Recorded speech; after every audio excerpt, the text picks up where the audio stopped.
Hello everyone, আপনি কি জানেন আপনার ফোনের টিকটকের কারণে আপনার ফোনের র্যামটা নষ্ট হয়ে যায়? আমরা সবাই টিকটক ব্যবহার করি। এই টিকটকের কারণে আমাদের ফোনের র্যামটা নষ্ট হয়ে যায়, এটা কিন্তু আমরা সবাই জানি না। যদি আপনার ফোনে ছোট্ট কয়েকটা কাজ করে দেন, তারপরে কিন্তু আপনাদের ফোনের টিকটকের কারণে র্যামটাও নষ্ট হবে না বা অ্যাপের কারণে আপনাদের ফোনের এমবিগুলো নষ্ট হবে না।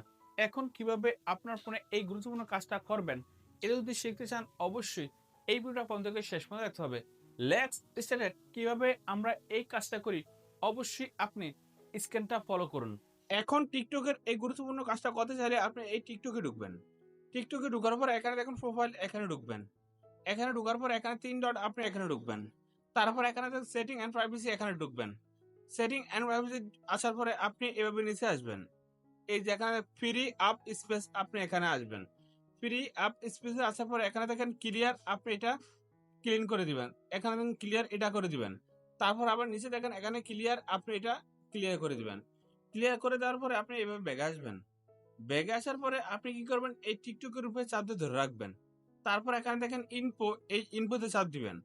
ইনফোতে চাপ দেওয়ার পরে আপনি কি করবেন, এই যে স্টোরেজ ইউজিং আপনি এখানে চাপ দিবেন।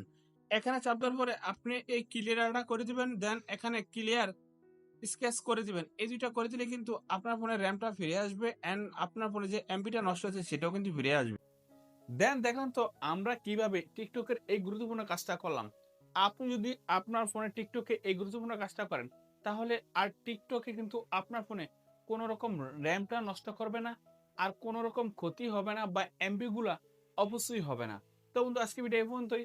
দেখা হবে নেক্সট ভিডিওতে।